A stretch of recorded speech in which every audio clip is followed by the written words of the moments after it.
Now, the dominant force in South Sudanese life for decades has been the Sudan People's Liberation Movement, or SPLM.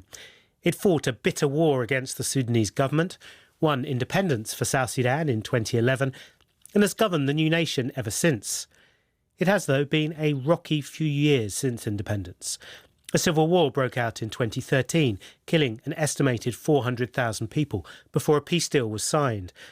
And many right now are worried about a return to conflict. Well, our next guest, Nhial Deng Nhial, has been one of the most prominent figures in the SPLM for over 4 decades, holding a variety of senior positions, including the country's foreign minister. Many have tipped him as a future president. So it came as a real shock when he broke with the SPLM earlier this month, launching a withering critique of the South Sudanese political elite. When we spoke in our London studio, I asked him what he thought was going wrong in South Sudan.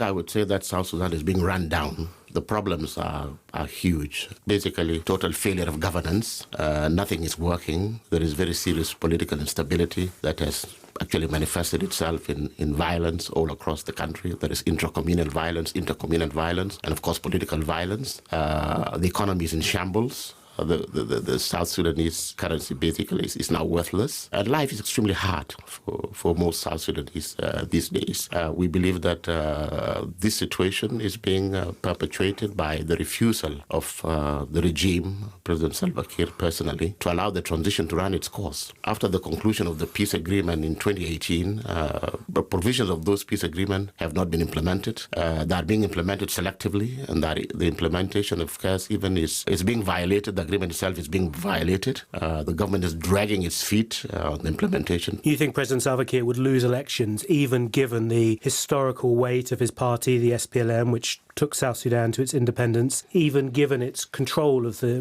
mechanics of government? You think he would lose elections? Yeah, I think the SPLM is potentially a very weighty political outfit, but it has been basically destroyed, has been completely dismantled by President Salva himself. First and foremost, he basically tossed aside the vision of the SPLM. So although the government of the Republic of South Sudan is an SPLM-run government, there are no policies that emanate from the SPLM to inform government programs and actions. Do you put that firmly on Salva Kiir, President Salva Kiir Mayardit's shoulders? There is a theory out there, the liberation curse, that says that the people who take a country to its liberation, to its freedom, the freedom fighters, often are very bad in government. That the skills required to be a rebel leader are very different to those required to run a modern country. And that sort of critique would fall not just on Salva Kiir, but on others, including perhaps you, who've been at the heart of South Sudanese political life for decades. Yeah, you can say that the failure of the SPLM is a collective responsibility, in the sense that people like myself, who have been part of the leadership for quite long, haven't spoken out, basically haven't taken action, But it is not necessarily true that liberators are not good in running governments. As a matter of fact, the SPLM, when you compare it to other liberation movements, is quite unique in the sense that it actually started preparing itself for governance responsibilities. Meanwhile, it was still in the bush. As a matter of fact, most of our SPLA commanders, especially when we were about to sign the comprehensive peace agreement, were sent abroad to undertake courses that are relevant to governments and to provide them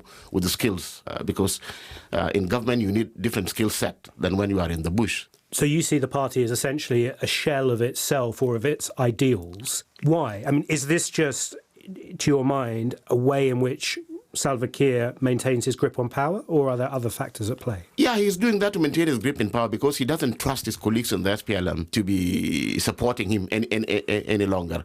In fact, the SPLM, it's like a locomotive, where you have got carriages. The carriages are fine, but the locomotive itself is damaged. South Sudan's short post-independence history, but even if you go back before its independence, is full of examples of dissidents taking up arms and then afterwards coming back into government.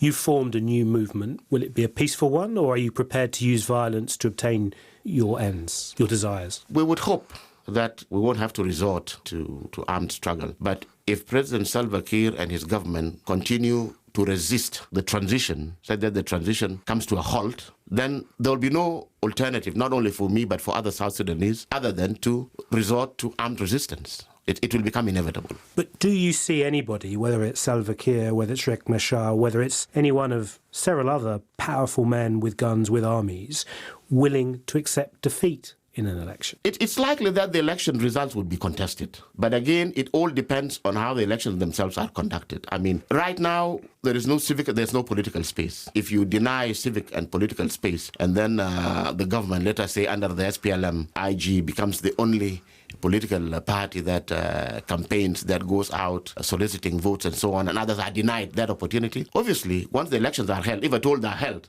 under those circumstances, then most people the defeated party would not accept the outcome. So that's why I'm saying it's very, very important that even prior to the elections, we must give sufficient time to make the adequate preparations to ensure that once the elections are done with and the results are declared, everybody will feel that those results basically reflect the will of the electorate. That would mean, in your mind, elections in 2026, 2027, or is it simply too difficult to give a date given the steps you feel need to be made? If we confine the elements of the RRCs that need to be implemented to the writing of a constitution and to the holding of the elections, there's no reason why elections should not be done in 2026.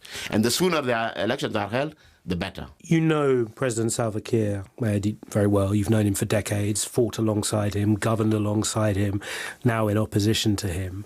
How do you assess what he's thinking right now about the country, about his legacy? I don't think he's thinking very much about the country or about his legacy, because if you look at the decisions that are being made and the frequent changes, the dismissals and the appointments, they don't sound rational. So I very much doubt whether thinking about welfare of the country, his own personal legacy, is one of those things that is uppermost in his mind. Not at all. There was so much optimism, so much joy in July 2011 when South Sudan declared its independence all over the country, all over the world, where there are diaspora South Sudanese communities, lots of goodwill, I think, around the world as well, which you saw as foreign minister. Do you feel that South Sudan's leaders, including yourself, have let the country down since then? Oh, absolutely. I mean, the manner in which the international community received the birth of the Republic of South Sudan was just amazing. Even we South Sudanese ourselves could not believe what we saw. I mean, the birth of a new country. Everybody the world over wanted to be associated with the birth of a new country and that success story. So to that extent, what has transpired very clearly indicates that we have actually let the country down. South Sudanese veteran politician Nhial Deng Nhial speaking to me a little earlier. We've had a reaction in from Martin Manuel Wugol in Juba, South Sudan, saying the problem of South Sudan as a country is the political leaders' particularly impatient nature. Honourable Nhial Deng and other SPLM leaders should stop their blame game and offer leadership that improves the lives of the South Sudanese.